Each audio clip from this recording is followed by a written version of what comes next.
This day I've been talking about very inviting subject, shadow or channel grounds or fulfilled fantasy or those things which people don't want to hear. That's really important, actually significant. If we don't know the channel ground, in a sense, the more conscious way on this journey of Tantra, actually it's very superficial. I've been thinking, talking, and chit-chatting about the channel ground in many levels we are facing currently, geographically and globally, as well as personally, which affect completely we are mirroring each other, external, internal. Historically, channel ground is a very important concept, not only concept, important significance on the path of Tantra.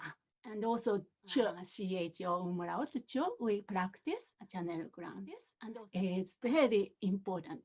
And also Vajrayana Yogini or the Heruka or the highest Tantra yoga deities. So it's very important, relevant subject, I think. Anyway, I just want to say a few words about the historical background of the channel ground. You know Jataka tale, Buddha's previous life stories. I think this was depicted by this picture. Hungry tigress, starving tiger, tigress. These are tiger cubs, so starving, so about to eat. Then what Buddha did was, he was prince at that time. Then he took clothes off. Then he just let the tigress eat his body. So that's actually, you can say, the historical basis or sources of Cho practice. Buddha did, offering of the body, one's human body. But in general, channel ground is a very fearful place. So this is one picture you can say from the Tantric Tanka, part of the Tanka. It's come from the Indian tradition. The most fearsome or terrifying places in India. If somebody asks where is the most terrifying place in India, this is the channel ground or the cemeteries, because channel ground is the place where we just abandon the body, not only cremations, more like a burial, and also people can see the different stages of the decomposition of the body. Body is disposited and contain countless of the body, human flesh, and the decaying body, skeleton, the scattered bones, all these things. This channel ground is considered to be most stinky, unclean place. Uncremated body or residue. In Sanskrit, it's called ama. Why terrifying? Because lots of beasts, many kinds of beasts of prey and wild animals come to eat those bodies, like crows, vultures, other cannibals, such as tigers and lions and wolves, very dangerous places. Not only that, roaring demons for human remain to devour, full of roaring, devouring sound, resound, and those spirits and hungry ghosts. Channel ground, the place where all those hungry ghosts and all those beasts hang around. That's why very dangerous for a human being to visit. So that's the place that we want to go, actually. Historically speaking, in an ordinary sense, what happened in the tantric context, tantric texts describe very detailed channel ground, just as depicted on this picture. So it has certain qualities. For example, each channel ground has a bird, singing bird, and a pleasant grove, and like gardens, wild flower and fruits, peaceful place for solitude, and tamed lions and tiger, vast open sky, and one cloud, and the stupa, and the yogis. These are tantric yogi adept, mahasiddhas. When we practice or when we practice Vajrayana tantric practice, so we are like this. Very different connotation when one come into the tantric context. Lots of significance. For example, maybe you can imagine You can see how you feel when you go to that. Besides terrifying, your ego cannot bear, uphold, no? So death of ego, ego, or the end of attachment to this body and life. So no longer attachment work because all abandoned, complete chaos, complete hopelessness, no hope. The notion of the self is cut. Of course, death and impermanence, contemplation of that, early Buddhism really emphasize. Go to the cemetery and observe the body is decaying slowly. So then we meditate on how ephemeral impermanence our human body is. So giving up the hope, and in the tantric adept is like no hope, hopelessness, kind of going to the bottom of the groundlessness, you can say. Let go of pull. No longer we are fighting against yes or no. External channel ground. Take a moment to think about it. Right now, what's happening is all these fighting polarities, political polarity, or yes or not, pros, cons, and all these dualities all dissolve in the channel ground. No, those things no longer exist. Even no hell or earth, because no escape, actually. There's no place to escape. That's the way it is. It's a good antidote for the 8 worldly concerns, which we want to let go of in your practice, in the Dharma practice in general. That's the cause of suffering, no? It's a paradox, you can say. It's a garden of horrors, but at the same time, garden of peace. This is the place, adept home for yogis and yoginis. And also traditional abode of Dakinis. When we talk about Dakini, traditionally Dakinis are born there. And those little girls are abandoned in the channel ground. Then they become Dakinis.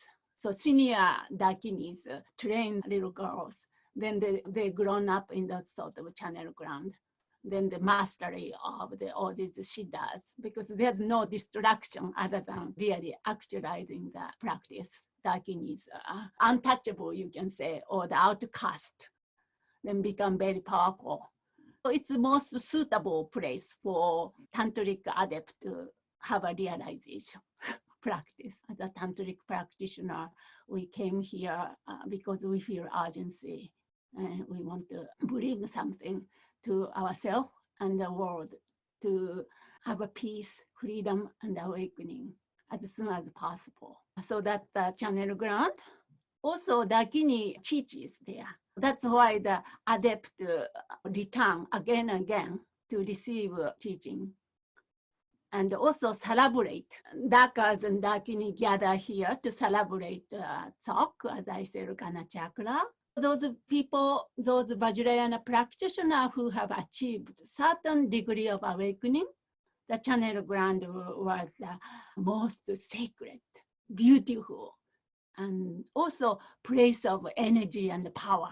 When I visited Mount Kailash, when I went to the pilgrimage, I went to many channel grounds in Nepal and Western Tibet, as well as Mount Kailash, around that area. I did lots of church, but I felt a sense of peace, kind of giving up the hope in this samsara. That really gives the letting go of struggle, relaxing the struggle of cyclic existence.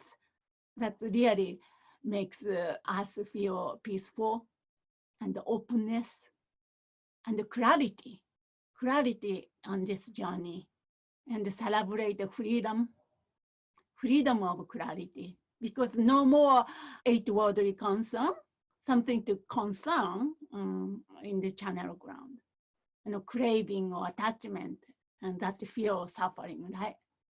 I was casting my son's ashes each places I went. Then I felt like letting go of this, my attachment. Of course I have still, but then that really gives me the peace of mind and also a little clarity and the letting go all these things. felt a sense of solitude as well.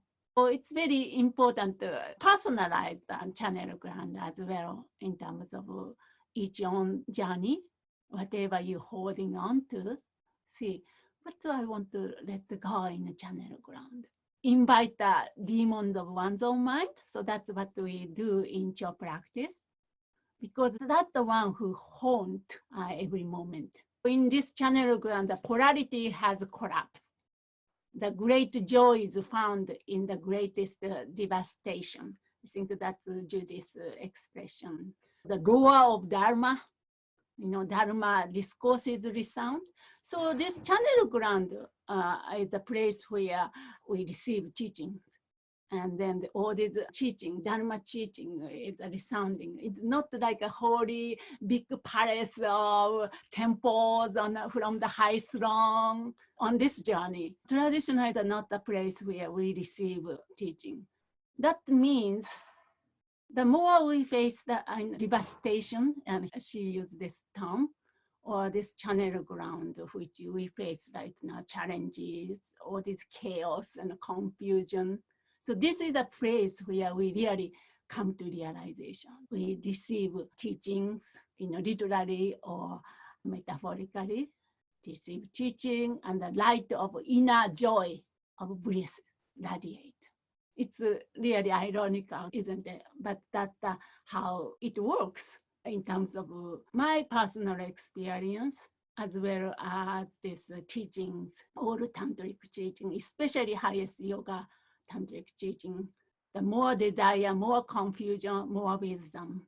This is very powerful landscape metaphor. It transforms the terror and the fear of death into awakening. Sitting in the middle of fear without denying or avoiding it.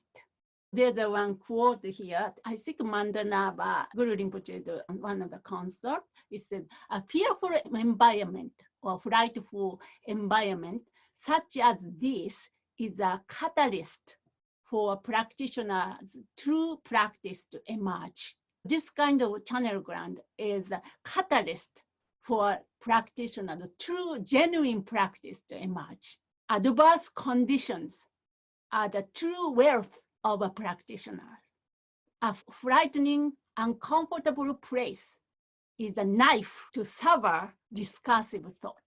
Our mind discursive thought stops. When I invited you, very brief, but invited you to look at this sticky emotion or whatever comes up, what happened? Just direct looking at, without bringing all the storyline, yes or not, this is bad, this is good. Look at directly, look into the energy, nature of that, whatever, these sticky things. Residue.